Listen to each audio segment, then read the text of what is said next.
All right, welcome everyone to the MMOs.com podcast.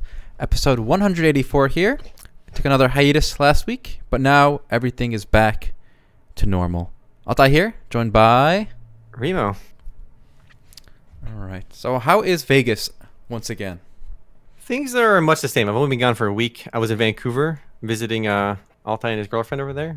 Altai's visiting his girlfriend too. Very nice city. Glad to be back in Vegas though with my giant giant monitors. So much easier to play games and do stuff with 3 monitors. It's super convenient. But I've been playing quite a bit of oddball games these last 2 weeks actually. I've been playing a lot of Dota 2 auto chess. I've been playing a lot of Warcraft 3 custom games. And this kind of goes back to our discussion we've had for a long time about the power of player-created content. And I think this week, the game that best demonstrates just how amazing player-created content is Dota Auto Chess.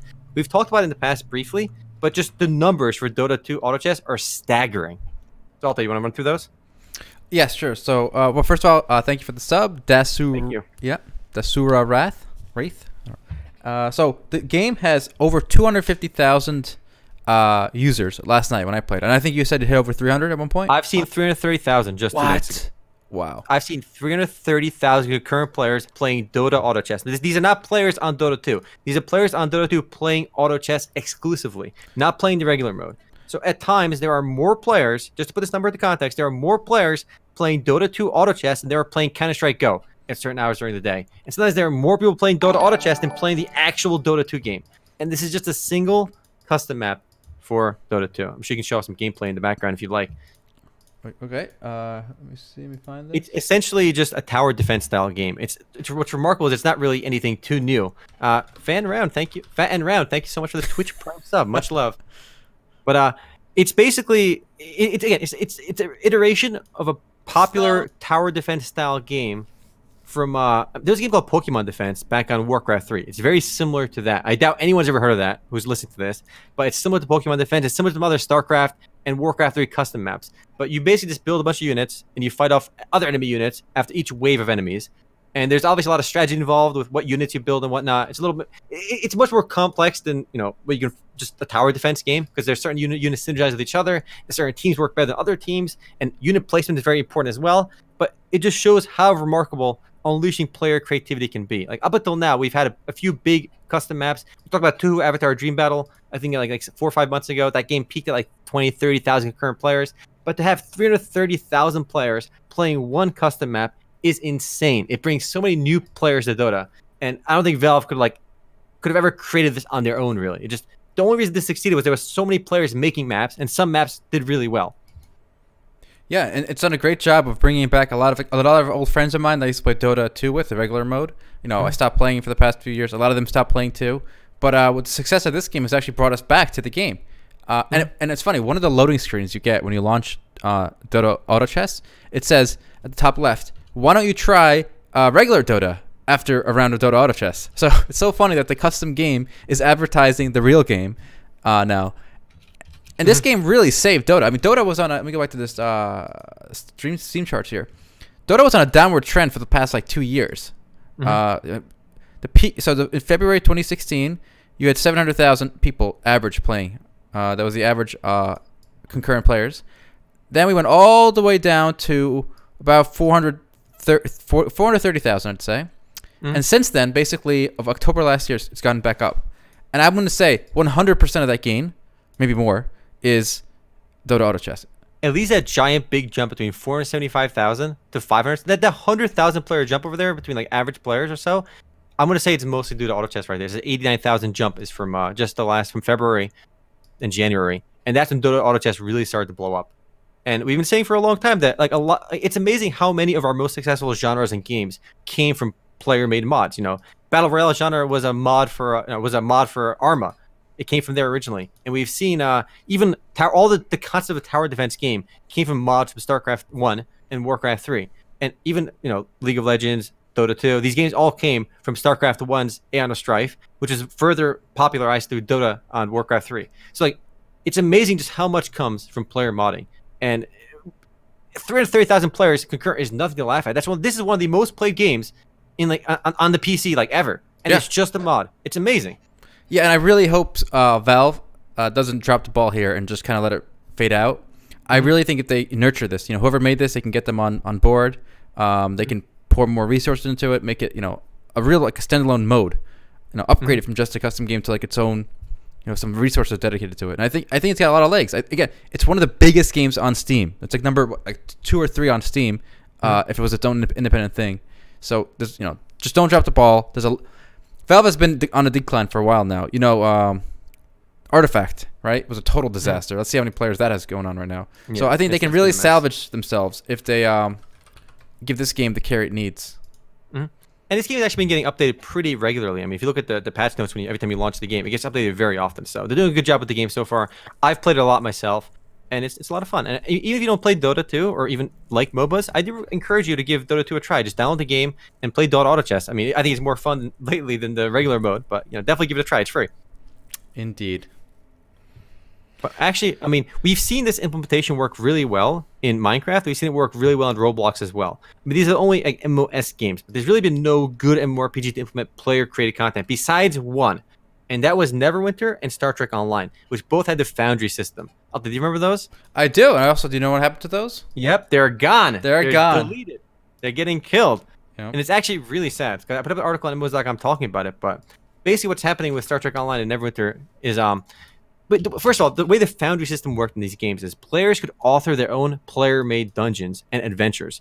So players can basically queue up for stuff that they're made by other players. So it takes place in an instance outside the game world, but you basically run through a story or a dungeon where all the NPCs, all the monsters are scripted by other players. So it creates really interesting interactive stories that you would have in Star Trek, which kind of lends itself to building a world from it has a lot of lore, a lot of fun stuff you can play with. And Neverwinter, I mean, D&D is like the ultimate like RPG for players creating their own settings, their own stories. And I think the Foundry system did a really good job with that. I remember running dungeons in Neverwinter that were made by other players, which are really cool. I mean, some of the storytelling there, I would actually say was better than the official Neverwinter storytelling. And they hired one of the guys that wrote the Forgotten Realms to help them with the story in Neverwinter. But some of the player-made content in Neverwinter was just so much more engaging and interesting. Only because there's a lot of garbage too. But because player-made content and like the best content makes its way to the top, you experience some really cool stuff, and they're shutting it down because of probably the most ridiculous thing. And what they basically said was, we no longer have the legacy knowledge required to keep the Foundry system going. So that's a fancy way of saying the guy who wrote the Foundry script and system, he no longer works at Cryptic, and no other engineer knows how he wrote the code, so they can't update it, and that's why they're shutting it down. Yeah, nobody there has a time or I guess skill or experience with that code to keep it up to date.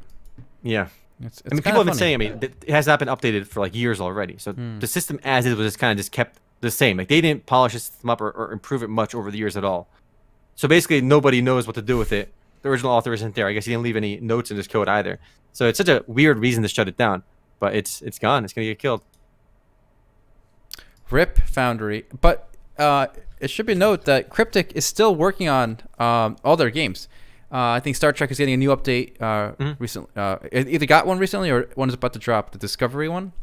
So there's still a lot of content coming for both games. Neverwinter 2 actually is getting updates still. And I think they're the ones working on that Magic the Gathering game that we announced. It was announced last year, I believe, and nothing new yet. Yeah, I mean, they're definitely still working on the game, and I think Neverwinter is still Cryptic's most popular game. Yep. And people have given a lot of flack because it's associated with Perfect World, which is a Chinese company, but I think Neverwinter is actually a good game. I'm going to give them the thumbs up on that one. I think it's a pretty fun game. The Foundry system was, I think, the most defining feature, but beyond that, it's also one of the few action MMORPGs out there. I played to max level. I had a lot of fun with it, and it still averages about 2,100 players online at a given time, which in the MMORPG genre these days, is still pretty good numbers. I mean, there are no auto chess numbers, but they're still pretty impressive.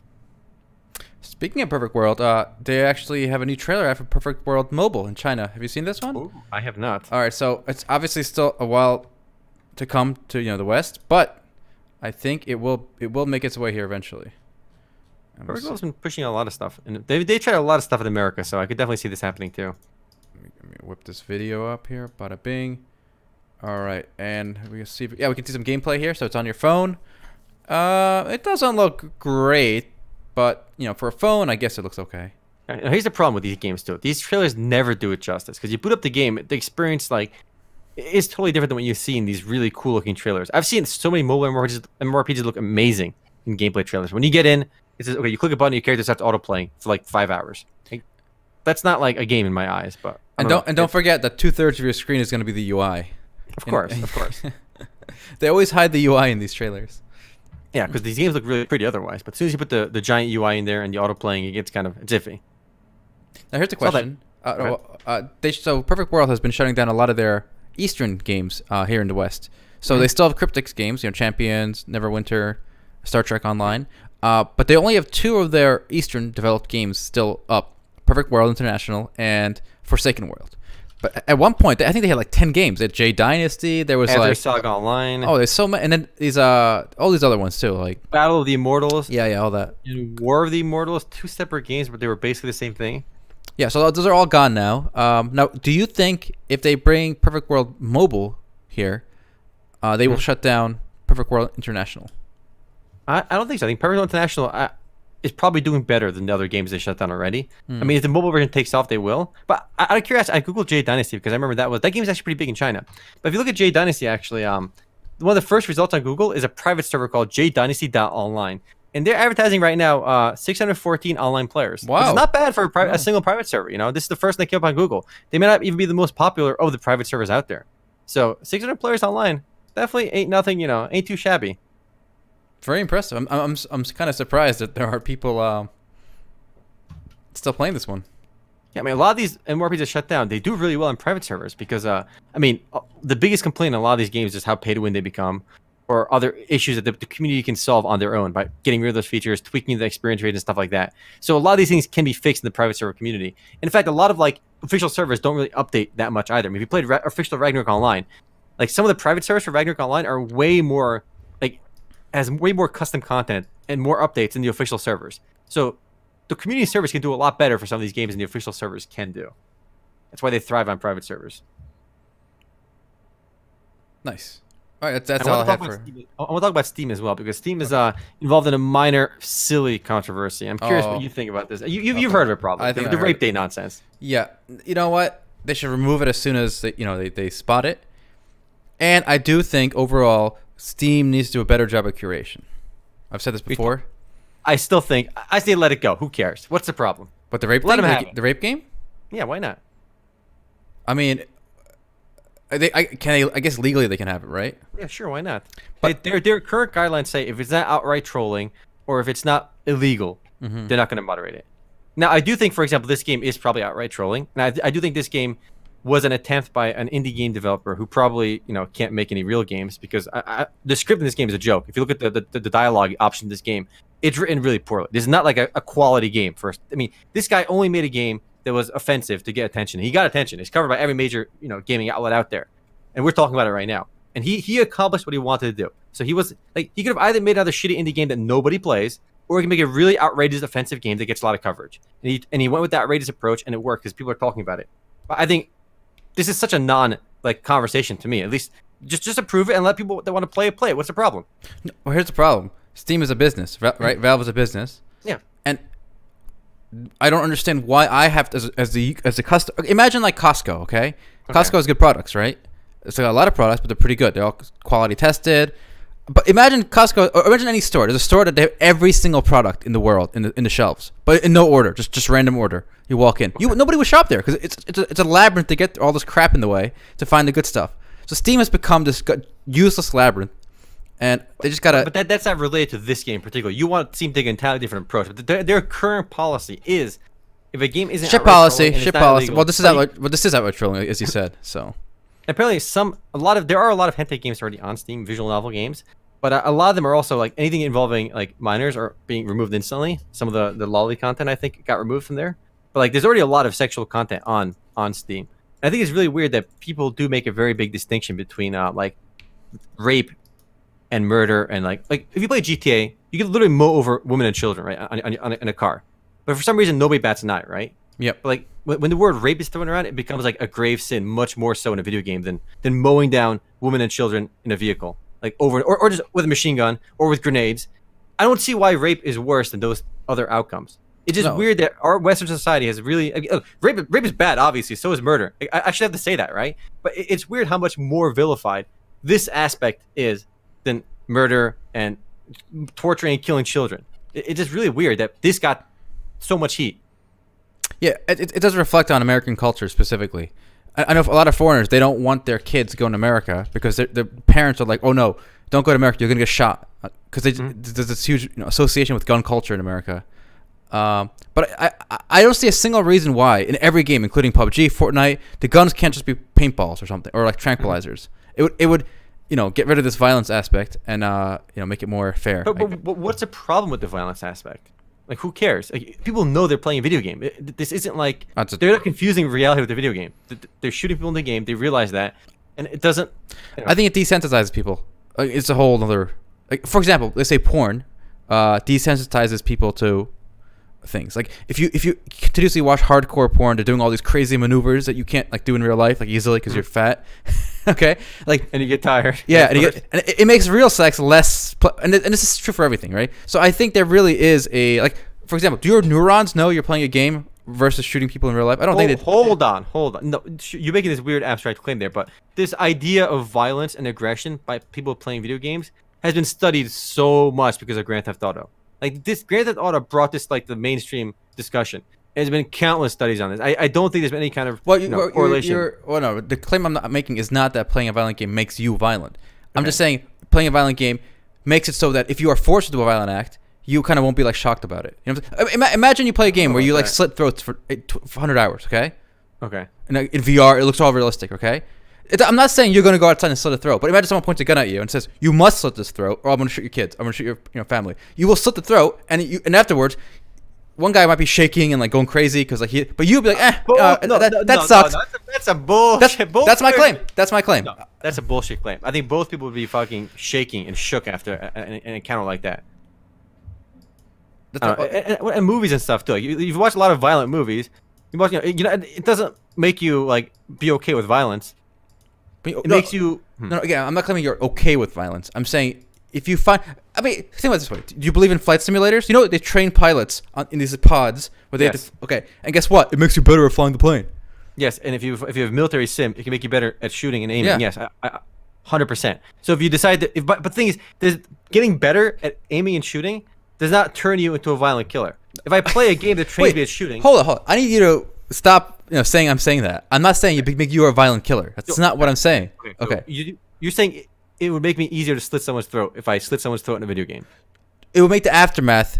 You'd be more desensitized to it. It wouldn't make you want to do it. Okay, I get that. Okay. You'll still realize, okay, I can't slit this dude's throat. That's an asshole move. Okay, but if you find yourself in a situation where I'll make it simpler. Imagine there's a game called Survival Man, like Rust VR, and in this game you're skinning hides off deer. Okay, and then you have to take the organs out and you got to hang it. Okay, you do it for like 1,000 hours. Okay, now then it's a plane crash and we're both survivors and we kill a deer. You'd be like, oh, give me the knife, man. I know what to do. I'd be like, like, you know what I'm saying? Like, oh, it's a simulator and improves your skill over there. I think what you're saying is maybe if these games exist in VR, and it becomes like a very immersive VR experience, I think you make a good point. But I think as they are, I don't think it's a fair comparison because, for example, your example of slitting a throat, right, in a video game, right? If you take a person that's never like seen any movies, and he was living in a cave his whole life, for him to slit a throat might be very weird and difficult, right? But for someone who's if a guy who never played any video games, but has watched violent movies, it'll be the same for him. Say that again one more time. Say it again. Okay. So, I think you're conflating like two things here. If you took somebody who never played violent video games and asked them to slit a throat, yes, I think you have the same amount of difficulty as the guy who played video games for this reason. Because the guy who didn't play video games, he still watched the violent movies. He's anyone living in Western society. This is not exclusive to video games. Yes, I agree. The violent content we consume in game and movies, TV shows also has the same effect. I'm saying the desensitization effect. Okay. Yeah. So, in a world where there was no acts of violence in media, it would be more difficult to slit throats. Yeah, I think you're right. Of course. No, it wouldn't be more difficult. Just the people will be less desensitized to it. I don't know. The desense. Where's the harm in this? I'm not seeing the harm. Let people play their violent video games. Well, fine. I'll flip it too. What's the cost? Imagine in Fortnite, Instead, the bullets, instead of being like red when you shoot them, or like orange red, like the fire. My immersion, bro. It's like green. Like whoa, green, funky. Wait, whoa! In Fortnite, you're building a goddamn ladder, like building a ladder to heaven in a fort. You're telling me about shut up. I'm talking your immersion. Immersion. Yeah, shut up. Not realism. What does that have to do with immersion? What can they be slimes? What's the difference? Yeah. Also, I think if you look, I think you made a point. If you slit throats in a VR game and it feels super realistic, but as is with our 2D games on our regular monitors and movies, I don't think there's any kind of extreme desensitization going on. If it happened in a VR environment where you were seeing the blood like spew out, or with your example with the survival man, you're cutting the deer open. Yeah, I think you will be very desensitized to it, but not in a simple video game.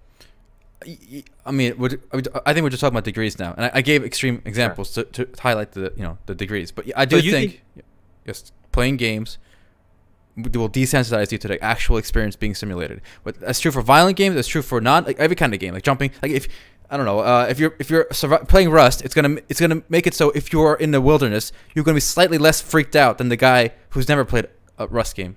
I don't know about that, Altai. I think you throw me into the wilderness, I would be just. It might be false. By the way, it might be false confidence. Don't get me wrong. Because you can't just pick up a rock and bash a deer in the head. So it might be. Sometimes that shock value is important. It's like a survival mechanism. So I think, Altai, you are not okay with this game being on Steam, mainly because you don't want Steam to be. No, I think I think Steam is going to lose value if they don't curate. Every store has to curate. Costco chooses what's on their shelves. Target chooses what to sell and what not to sell. If you just have a free for all, and again, just imagine a store that says we sell everything. Okay, 99% is gonna be garbage. The internet is about like free for all. Like the idea of like Google being a web search, you can just filter through the free for all to find what you want. Is what makes the internet a beautiful thing. No, there's a lot of things Google chooses not to index. No, they don't index stuff that they get for copyright infringement claims, and like. Maybe like illegal things like CP, but beyond that, it's a free for all. I think they choose to index almost everything. But again, YouTube's policy is pretty much, if it's not like YouTube's policies, pretty much get almost everything. But they've had a lot more problems with censorship with political stuff lately. But I think what made YouTube a beautiful platform is that it was basically everything. YouTube was built on people having videos of like shaving their toes and playing Minecraft with like 2 people watching. Like the small channels. And all the nonsense on YouTube is what makes it a beautiful thing. And do you know what happened with YouTube this week? Well, maybe last week. We just weren't here. They had another huge controversy with pedophiles using the service to like send each other links or something through comments. So now there's this huge issue. A whole bunch of channels got demonetized. Their comments got removed. You can't leave comments on many channels. The problem is not, again, the free-for-all YouTube content. The problem is illegal content. And illegal content, Valve has already specifically taken a stand against. I think, though, any kind of... If you want to... The curation works on a lot of things, but I think there's a bigger benefit to just letting everything go, and that's what I think makes the internet a beautiful place. Okay, so maybe this is gonna be a little meta here, but I think fundamentally there's 2 perspectives on this, and I think we have different ones. So you think people choose what they consume, so in terms of like I want to play this kind of game, watch this kind of movie, right? Where I think it's the opposite. What you end up seeing, right, molds what you want to see, right? So if you make a free for all, whoever can game the system and put some weird shit in front of you, he will make you a weird shit seeker, right? So it's not you choosing the content. It's the content, infecting you like a virus. So what you see, what you see on YouTube when you're a kid is what you're gonna seek on YouTube the next day and the next day and the next day, and the recommended engines and basically control you. So I think there's a reason for curation, human curation. I'll take a look at the link that somebody just posted in chat and read the headline out loud for us. Long time exposure to violent video games does not show desensitization on empathy for pain. Empathy for pain. And read the conclusion. Observation that there were no significant difference between VG and NG suggests that individuals with VVG exposure may not have a deficient in their capacity for empathy.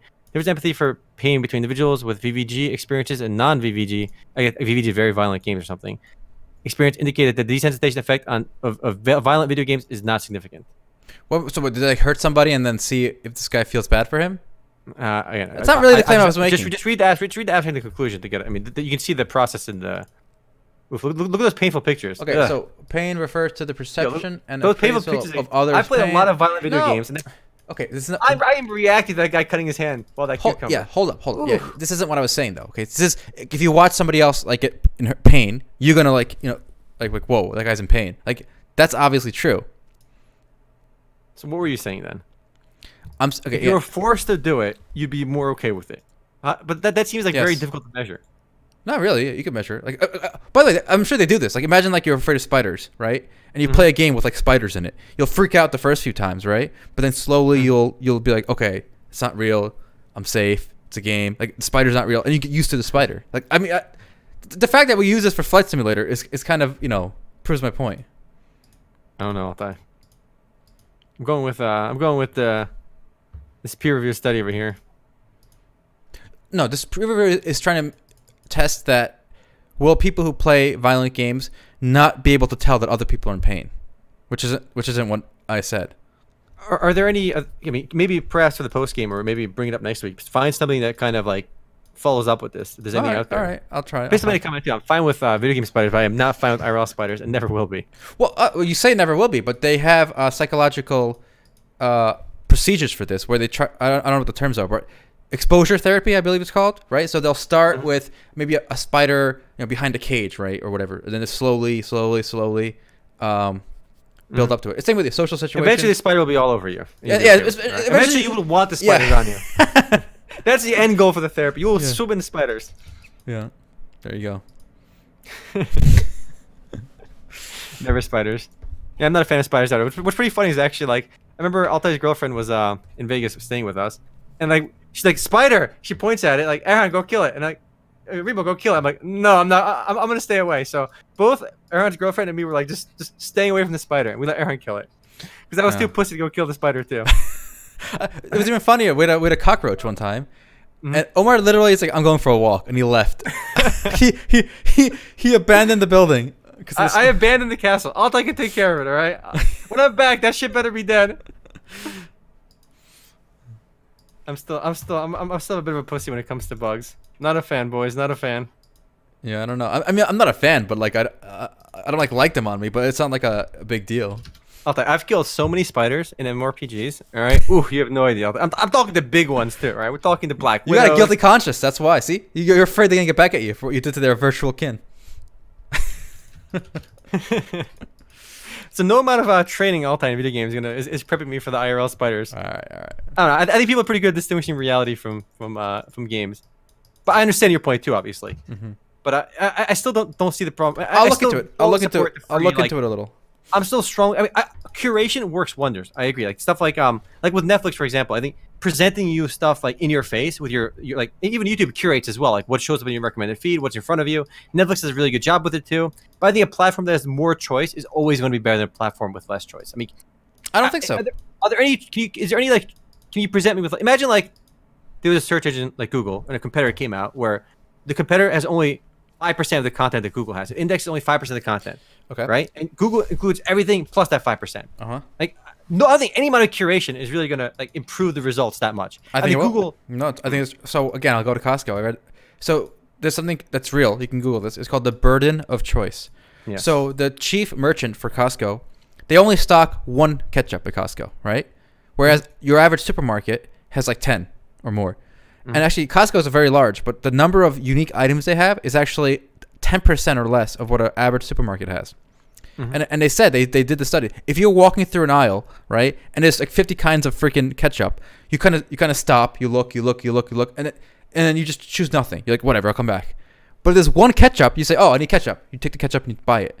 So I sincerely believe that giving people too many options actually has an adverse effect than if you narrow those options.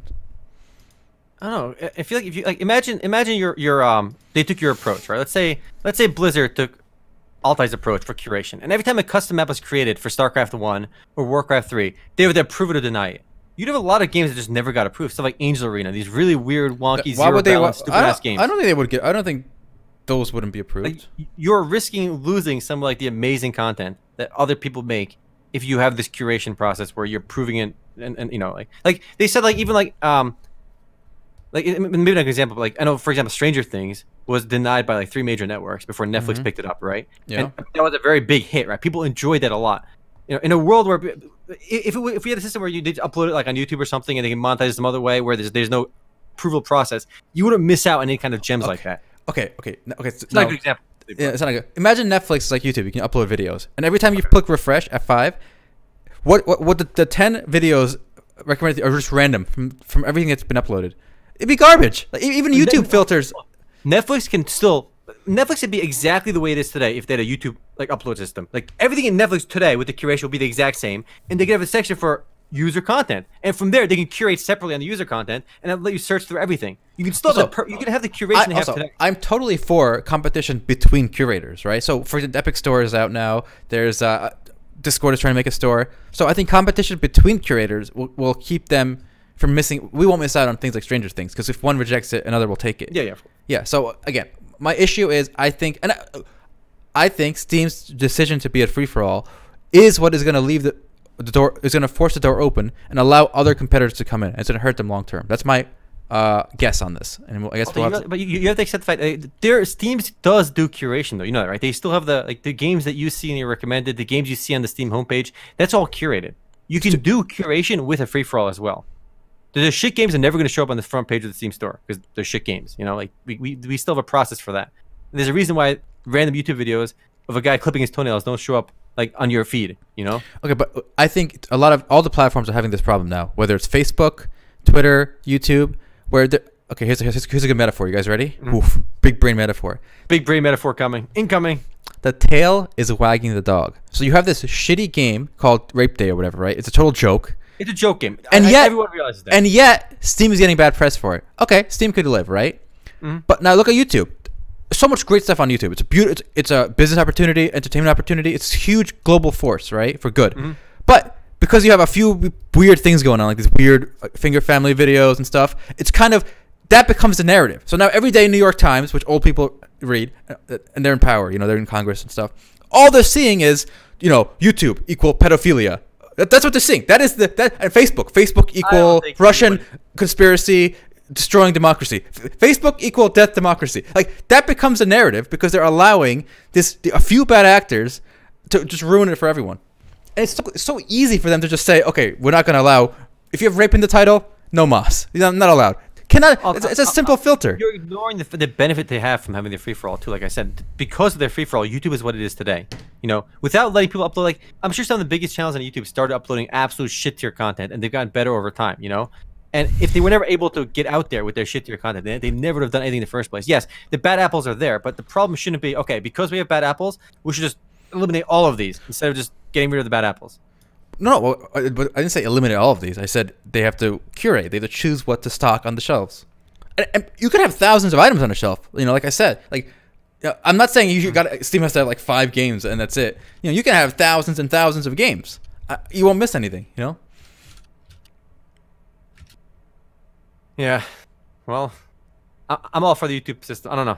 I think we have a fundamental disagreement on what works better. I mean, you can do curation with free for all, but I'm still fundamentally just a fan of the free for all system. And you have, you know, where everything goes is what gave us like basically Reddit. What gives us amazingness of Discord. Like imagine if Discord was just like 20 channels curated by Discord. It would be nothing. You know, like the free for all is what makes Discord amazing. It makes Twitch amazing. What makes YouTube amazing. It can't last though. As a poet once said, nothing gold may stay or last. I forgot what he said. All right. Well, the poet did a good job saying it. All right. I guess not. All right. I read one thing last night actually before I went to sleep, and I put up the post for it just this morning when I got up, which I found pretty astounding. I mean, we've talked about mobile gaming being big deal, right? But I think today marks an even bigger landmark with just how big mobile gaming is. So Tencent's Honor of Kings, a game we've talked about in the past, very successful in China. Not so big in the West, but unbelievably successful in China. Made a record $1 billion in 1 month.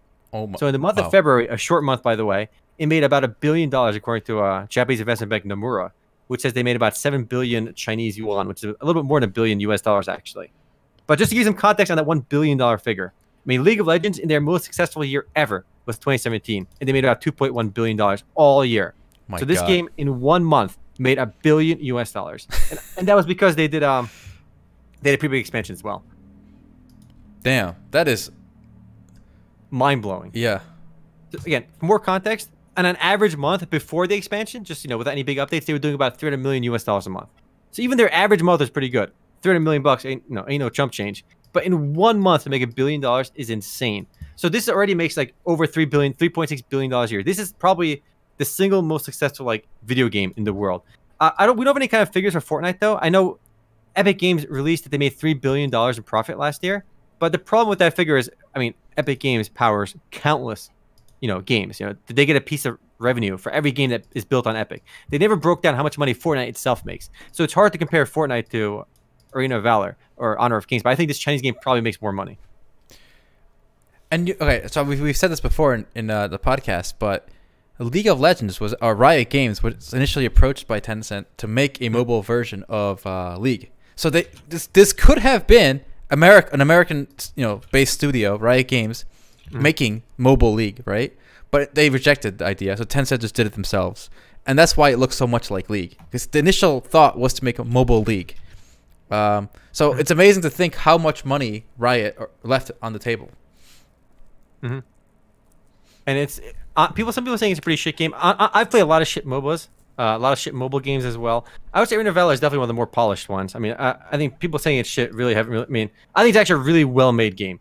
I think everyone who just shits on it without playing it is doing a disservice. I mean, I shit on mobile games all the time, but I do try playing them before I shit on them.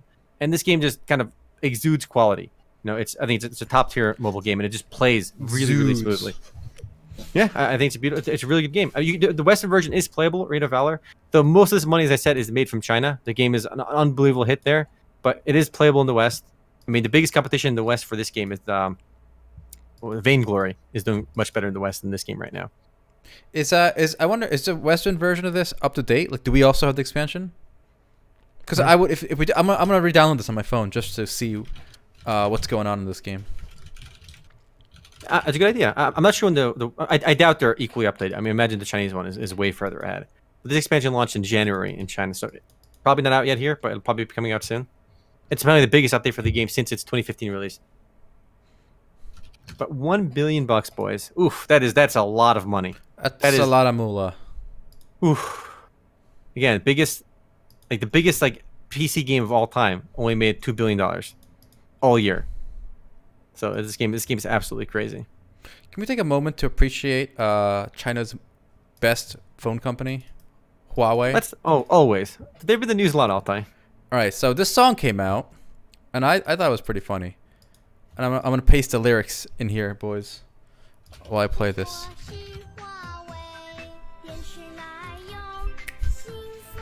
It's a propaganda song boosting Huawei, the Chinese phone company.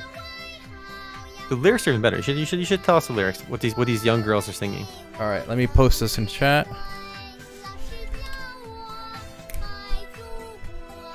I can't believe this is real. I can't. So it starts off by saying, "Everyone say Huawei. The battery is durable and the appearance is good. With the most precious Chinese chip, ranking the first in the phone world. Huawei strives for innovation. Grandpa says Huawei is a good name. Chinese people can achieve. Huawei is good. Huawei is beautiful. Huawei brings me wisdom. Teacher tells me to love my country and to love our domestic brand. Huawei is good. Huawei is beautiful. Huawei was glory for our country. We chase dreams in a new era. Aspire to achieve." This is amazing. I love it. Imagine Apple having or Samsung doing this. It would be so hilarious. People in America say the Apple fans are like a cult. The cult of Apple or cult of Mac. But China really takes it to the top degree here. I agree. They're definitely next level over here. All right, that's enough of that. Everyone's a Chevy. The tires are durable. Their appearance is rugged. Chevy wins glory for our country. There you go, Lord Foe. You gotta be the marketing advisor for GM. All right, gotta bring back these jingles and songs. Buy Huawei, boys. This shit only works with Asian kids. I think it's hilarious though. What a ridiculous ad. Anything else on the doc? I got a few. I got one more good funny story for Shroud the Avatar. A sad one actually. Have you heard about this? The going no office thing. Yeah. So what's happening is Shroud the Avatar basically gear up their office space, and this is the company that there's made by Richard Garriott, the guy who made Ultima Online, and basically they're saying we're basically commuting, we basically work from home now to keep the game running. But really, what this sounds like is, this is not really an experiment they chose to do on their own. They said we decided to do a little experiment to go officeless, and this will free up revenue that we were spending on things like office and utilities. Now we can work from home and do better things. But this seems more like, okay, we're running out of money. We got to save some money somehow, so no more office. It seems like this game is on its last legs.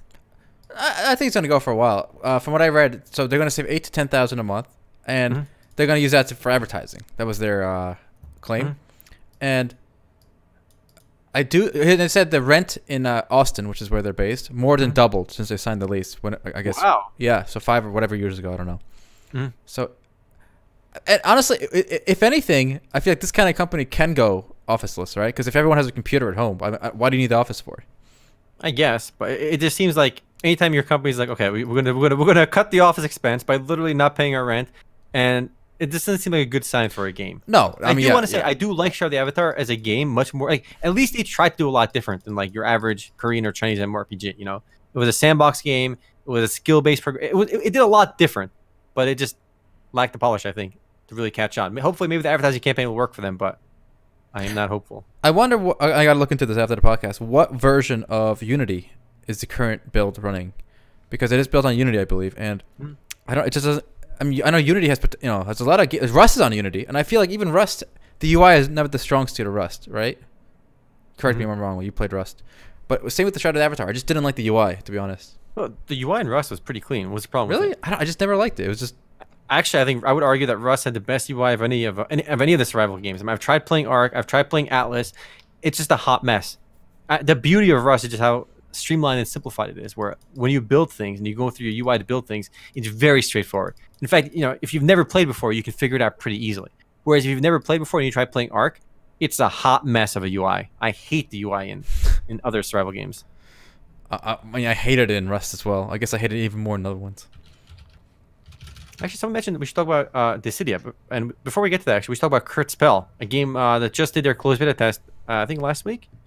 A week and a half ago? Right? Yeah, both Altai and I had a chance to play it for a little while. Altai just tried it for like 2 minutes. I played it for a little bit longer. I played for a couple hours. I did a first look video for it too, and maybe just show up the first look video on the stream. And this is a game that some people were looking forward to for a while. I do want to say it has, first, the good. The game is absolutely beautiful. I love the art style. You can see from the character creator right away that the actual animations in the game are top notch. It's a beautiful looking game, and actually one of the nicest character creators I've seen outside of Black Desert Online. There's how much you can customize with your character. Character art customization A+, okay, real quality there. And it's not really an MMO though. It's actually just a PvP game. And actually, once I got outside the character creator, my interest for the game quickly died down. I thought the PvE was kind of fun, but the PvE was not nearly as basically. The PvE was like Dauntless, okay? You basically just fight big bosses over and over again. And it was stage-based. So you beat a level, you fight a big boss, you beat a level, you go to the next level, and so forth, right? So it's very much like Dauntless in that regard. But Dauntless just had much more tactical elements, much more decision-making, planning. The bosses were more intense. They had more like different kinds of attacks. And it was just, I would say the boss fights in Dauntless were much better. It had the same kind of boss fight mechanic. Whereas now Kurtzpel isn't really a PvE game, so it gets kind of a pass over there. It's basically just it was a 2v2 or 3v3. It was a PvP game basically. So you're just fighting other players in kind of like an arena. So think of it like a fighting game or Battle Right meets like Dissidia Final Fantasy, where you're just basically fighting with multiple modes. But my problem with the PvP was right from the get-go, it just felt very janky. Yes. I don't mean to say that there was no tactics or skill involved. I mean, clearly knowing when to disengage, when to engage, when to use your attacks, when to dodge are all very important. But the game just didn't feel polished. It felt very janky. Movement itself felt okay, but I would find myself, my character tripping over like little like indents in the ground where I couldn't like walk over these stairs to like manually fully move around, even though it was like 1 inch off the ground. And attacks just felt like oddly, weirdly like delayed, and it just felt really off. I mean, I like fighting games. I love Battle Right. I've played, I played Rakion back in the day. Hell, I think Rakion is probably the best example for what Kurtzpel is today. It's just this arena fighting game, but it didn't do it for me because the combat just felt really janky, and it was weird that they even had this PvE element because it wasn't super in depth, but it was there. They spent resources making this PvE element when I feel like they were just wasting their time. The game was a PvP game. I mean, there was no reason to even put any effort into this PvE when it's just there. I mean, no one's gonna be like, oh, I'm gonna play Kurtzpel just for the PvE. There isn't enough depth to play just the PvE. You like the PvP, go play Dauntless. You like the PvP in Kurtzpel, just play any fighting game. Or maybe even Dissidia Final Fantasy once that goes free to play. Those are my thoughts. Yeah, honestly, it was like a joke. I was expecting a much more in-depth PvE mode. So when he told me it's basically a PvP game, I was a little shocked. I actually thought the opposite. It would be a PvP mode that's like the side thing, whereas the main thing is like Dungeon Fighter Online, like that kind of single PvE. So that's unfortunate. People are pointing out the CC chains were so broken and stupid in Kurtzpel. Yeah, that's one of the most frustrating experiences too about why it didn't jive well with me. Like no one likes just being stun locked in a fighting game, right? So ideally, you want the damage to like it just feels really awkward to be stunned for like 6 seconds, just taking hits in the face, right? Because you can't do anything, right? It's just weird. But imagine instead of being stunned for 6 seconds in this bullshit combo, that it did the same amount of damage, but it just didn't keep you stunned that long. Like the idea that the game could just lock up your controls and being stun locked for like 5-6 seconds at a time is patently absurd. Like you can deal the same amount of damage without creating a frustration point for the player by being locked in place. I mean, fighting games have combos and stuff, but like ideally combos don't just last like 10 seconds or 15 seconds. Where you just can't do anything. It's super frustrating to get CC chained that long. But I just can't see the focus here shifting to PvE either. The game was not designed to be a PvE game, so it's very odd game. It reminds me of Master X Master with having both PvE and PvP elements. But I would actually say Master X Master did a better job of both. It had more in-depth PvE, even though the main focus of the game was clearly PvP.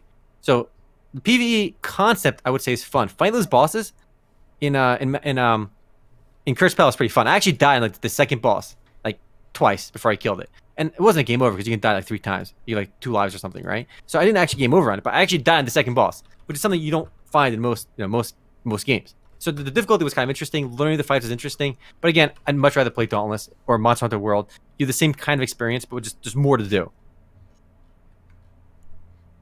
I just don't see this game. I don't know. It just didn't do it for me. I love the art style, love the character creator, but I don't think it's gonna succeed. No, I don't think so.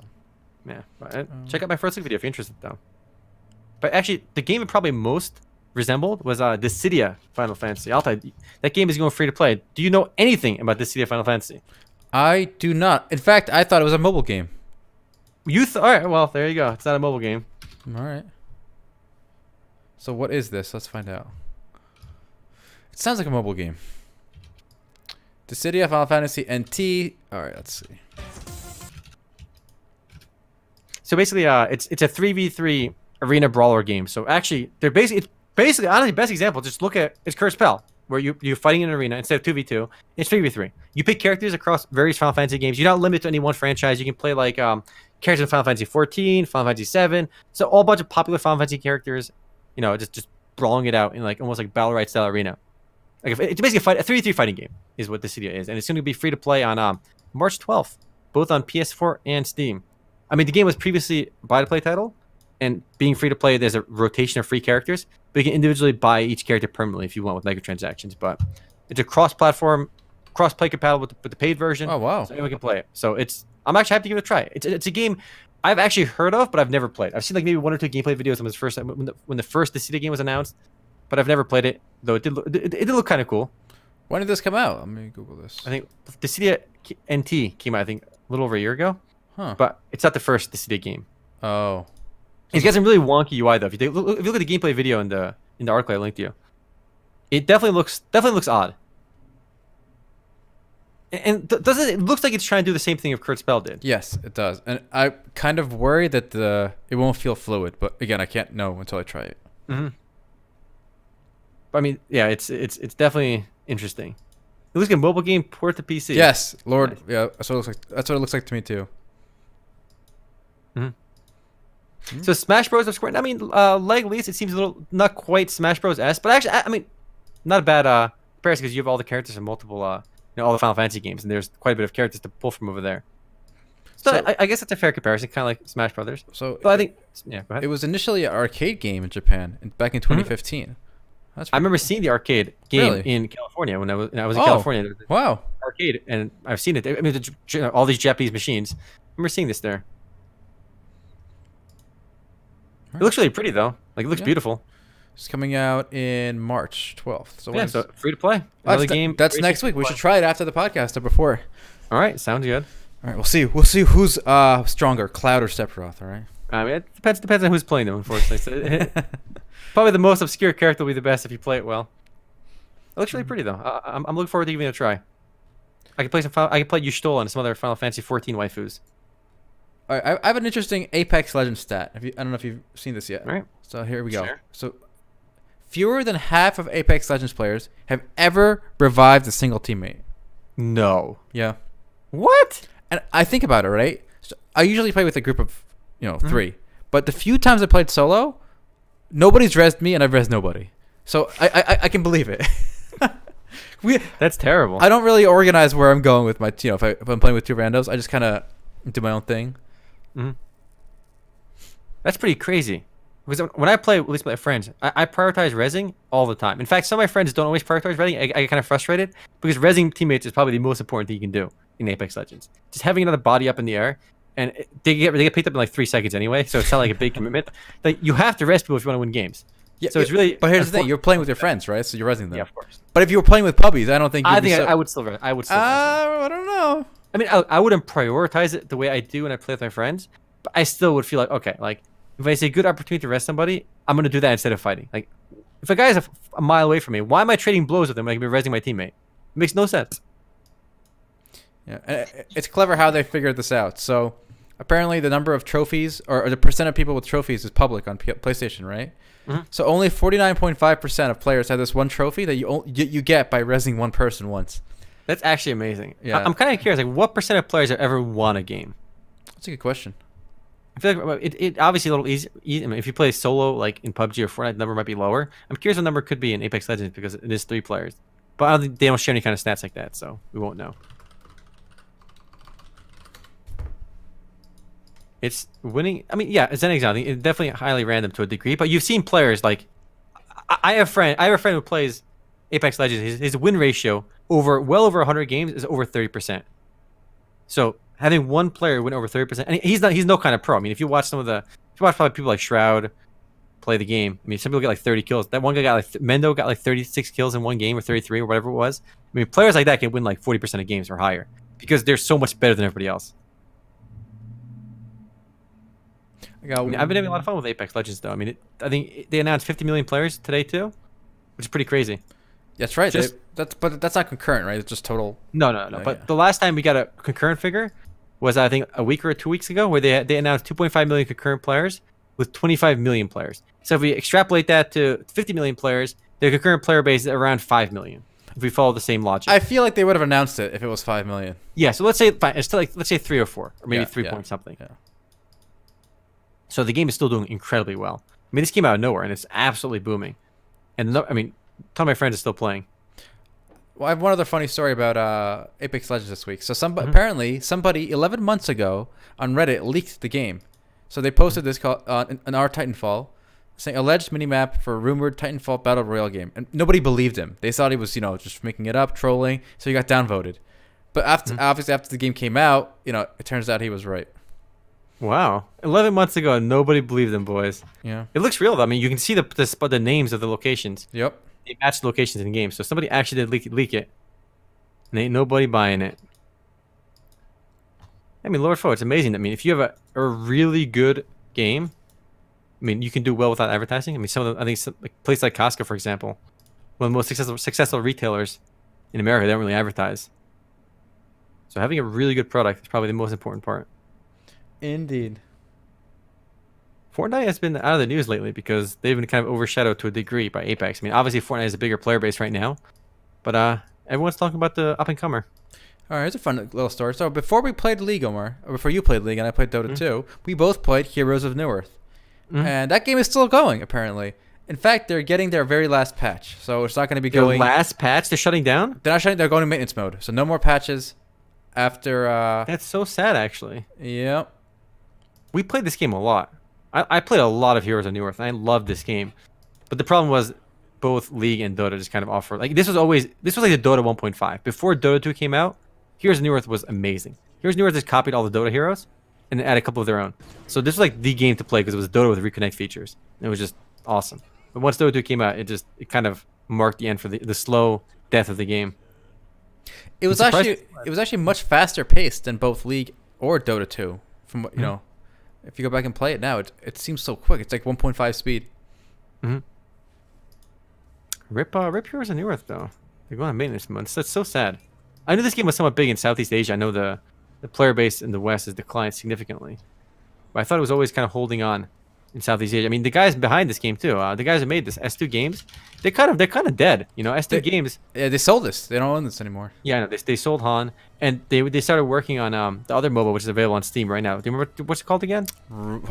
Rend Rupture, something like that. Strife. It's called Strife. It's Oh. called Strife. So it launched in 2015. Strife. I think it's still available on Steam, but it's a dead game completely. Let's see the Steam charts for Strife. I mean, it's really fluid. I mean, S2 does an awesome job making their games like run well, but I guess it just didn't catch on. I mean, I played it when it first came out. I played it actually just for memes. Like I think a month or two ago with a friend. We played 1v1 on Strife. We were the only players online. But I don't know. It's dead. No point of playing it now. I'm trying to find it. Oh, is this it? Yes, this is it. Oh my god, it's so sad. It's got one player online. You can't even play one game. I know. It's terrible. Sad. So here's a question: would you pay like $100 for this game? I pay $1,000. I pay over $1,000 for this game. Give it to me. All right, let's contact S2 Games here. It hasn't been S2 Games, updated. hook me up. Yeah, it hasn't been updated in like over a year. There's only one person playing it. Come on, they gotta sell it to us. S2 Games, come on, hook me up. I'll pay you. I'll give you 1,000 bones for Strife. I feel like you're overpaying, to be honest, but Like no way. This game is dope. All right, I'll pay. I'll probably pay more than $1,000. All right. Stop negotiating with yourself. Wait. Stop bidding against myself. Yeah, fine. stop bidding against yourself. Okay. Look, I've said it before. I would love to buy like a shitty like free to play MMORPG. I mean, MOBA is a little tough. It has to be shitty. Don't forget. Yes. So if you're a developer and you don't think your game is shitty, Omar's not interested. I'm not interested. I want shit games. But here's the problem with Stripe. I would actually rather have like Archlord or some of these random like Caroline, some of these random obscure Korean or Chinese MMORPGs, because an MMORPG you can play with one player online, right? I mean, like, you can't really play a MOBA without at least like 10 players in the game. So at least if I ever buy a shitty Korean MMORPG, I can just run it myself. And if only 2 players are online, they can still play the game and enjoy the game. Bro, You really can't enjoy this. RO private server. Much love, Pakiaki. I appreciate it. When I get a game though, I'll let you all know. One day someone's gonna take me up on this offer. It will be the primiest, the shittiest of the shit. Okay, so you know. There are some really shit games out there that I've tried buying. I've contacted. There's one really awful game that was available on Steam for like a whole 2 months before it shut down, and it was actually one of the worst games I've ever played. It was an MMORPG. I forgot the name now though. I tried to contact them to buy it, but no response. If I couldn't get that game, I'm not gonna be able to get anything else because that was the worst of the worst. One day I'll buy one. Did Archlord get a sequel? Yeah, I think it was Archlord 2, wasn't there? Yes, I'm pretty sure there was an Archlord 2. I'm pretty sure Archlord 2 was just the same game, if I remember correctly. Is the game? Yeah, I'm pretty sure that game has long been dead too. Yeah, it shut down in 2015. Rip Archlord. They're relaunching Soul of the Ultimate Nation though. Altai, you hyped for that? I did hear about that. I am not hyped for it though. I can't blame you. Here's a story. So as we know, for many years now, Black Desert is coming to Xbox, and it finally arrived. And I saw a few people complaining that it kind of launched in a vanilla state, right? So it doesn't have all the updates that the PC version has. But it kind of makes sense. I mean, if they just launched the current version, they would kind of outdate a lot of the content. I'd rather they launch it fresh, but I would hope that they make the patch cycle quicker, so eventually the two converge. You know what I'm saying? Nah, have it all launched at once and have both games update at the same time. That's what Warframe is doing. I mean, Warframe updates both the PS4 and the console version, the PC version on the same day now. I mean, now maybe, but if they don't expect any new updates for Black Desert, yeah, you're right. Extend the content cycle, but presumably they're working on updates for the PC version as well. Right. It's weird that it's like 3 years behind. But hold up, it's not weird because look. So imagine there's one big update every year, right? So in the Xbox version, they could have a big update every 3 months, so that within a year, they're caught up, and then they can start making it at the same time, right? I feel. What's the benefit of that? Besides shafting your console players, making them feel like no. Here's the benefit. You get to experience the content as it's going. Like a lot of MMORPGs do this. They have something called progression servers, right? Well, they'll launch a new expansion. Like they'll start with the fresh server, like EverQuest, and every month they'll launch a new expansion, so that you can kind of play through it. You know, like so much of if you dump this current version, you know, it's so easy to level now. It was easy before, but now it's even easier. So much of the content is just pointless. So many of the regions are pointless because they've been overshadowed by the new stuff. So interesting. I mean, Shanae also points out a lot of older players are liking the Xbox BDO because of the good old days of PvP before they changed a lot. So maybe the progression element will add some kind of bonus to it. So I guess some people could definitely see the value over there. I mean, hopefully they update to the current version quicker. I mean, assuming the old version is better, yeah, I see the benefit over there. I mean, I'm working on the assumption even if that it's the not new better, version even if it's not better, is better. I'm talking about just So, for example, imagine in Final Fantasy, right? Mm-hmm. If they launch a new version, I think people want to play through the expansions, the content. Like, you missed out on all those raids, those old raids. Yeah. So wouldn't it be interesting if they had a new progression server where every month or 2 months a new expansion drops? I guess. I guess it could be interesting. Yeah, you get to play. You get to experience what it was like to go through that content for the first time, fresh. I can see the benefit because right now nobody does any of the old raids. I mean, it's impossible to do old raids that are in with the current level of the old raids, rather than just being high level and one-shotting them. It could be interesting. But the thing is, though, the Xbox version is not cheap.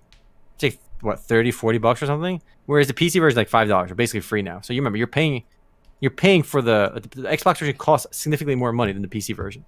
The PC version is basically free. I think right now, anyone that downloads a PC version free trial, plays the Battle Royale version in Black Desert, and gets like 5 kills, they get a free copy of the game. I mean, they've been trying to give away Black Desert for a long time. It's all but free to play right now, basically.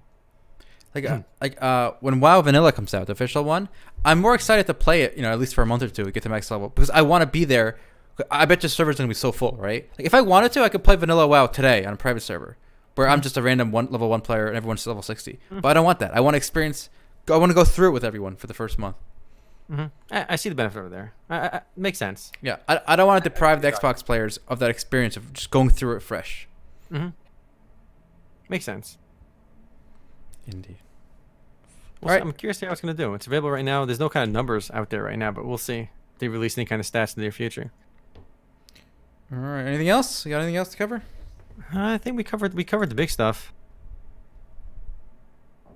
I've been playing a lot of custom maps. These last 2 weeks for me have been playing Warcraft 3, Dota 2, and StarCraft 2 custom maps. I've been playing random tower defense games. I've been playing Enfos, Team Survival. I've been playing Dota Auto Chess. I've been playing Angel Arena. Everybody knows what I'm talking about. Good for you. But it's very obscure games. But I'm playing a lot of custom maps on like all these. I don't know. I love player-made custom maps on these games. I don't know. Maybe it's just me. But what's remarkable is I was on Warcraft 3 last night, and there was still over like 4,000 people online playing custom maps on Warcraft 3 after all this time. Actually, I was going to say, are you getting ready for Warcraft 3? Because it sounds like you are. Yeah, I'm hyped for it, definitely. Yeah. Maybe I think they made a big update in Battle.net, which I think they did it to preempt Reforged. But the UI is like much more streamlined, and you can download the server browser is just infinitely better now because you download maps before you join and it downloads them instantly now. Before, like, it would take like an hour to download a custom map sometimes for no reason. Everything is much faster, and the UI is cleaner. I think they did it in preparation for Reforged. Oh, someone mentioned Anthem, and for me, the story of the week for Anthem is the fact that it's actually breaking PS4s. Not that I care about PS4s, but I think one of the reasons Anthem was largely a letdown for people is because it was designed or developed with PS4 in mind, the old consoles. And now this generation of consoles is really showing its age. And I think it's really holding back some ambitious game design. Like a game like Anthem, I feel like was held back by the fact that it had to run on a non-pro PS4 and Xbox S. And a lot of PC players paid the price. If you look at the old concept trailers, or what they claimed was gameplay trailers, actually, there's a lot more going on. It was a much more intricate world. And they just cut back on that, I think, just to make it run on PS4. And I still can't get it to run PS4. So hopefully we'll see a lot more ambitious games like with MMO elements once PS5 comes out. Yeah, I mean, just once PS5 is out, once people stop working designing their games to the lowest PS4, it'll be much better. And with that, I'm not too hyped about Anthem. I don't know if I'll try it if I get it for like $10 or something. Yeah. I mean, it's disappointed apparently. They sold like half the number of copies as I think Canaris told me they sold half the number of copies as Andromeda, yeah. But so that's a little wiggly because it's only counting physical sales. And okay, this is more of an online game, and B, just the years since it's gotten more digital. Like what I'm saying? So yeah. So it's not a fair comparison. That's not a fair comparison, no. I'm downloading DK Online, Altai. I'm hyped to give this game a try. I'll try if I can get it for free. Yeah, you know what? That's probably the price I'm looking. You know what? Same with Fallout 76. I have absolutely no desire to try that game until it's free, and then when it's free, I'll pop in and see what's going on. But it's amazing to me that these two big games, Fallout 76 and Anthem, I have no interest in even trying, which I think is a bad sign for them. I forgot about 70. Yeah, I think a lot of people did.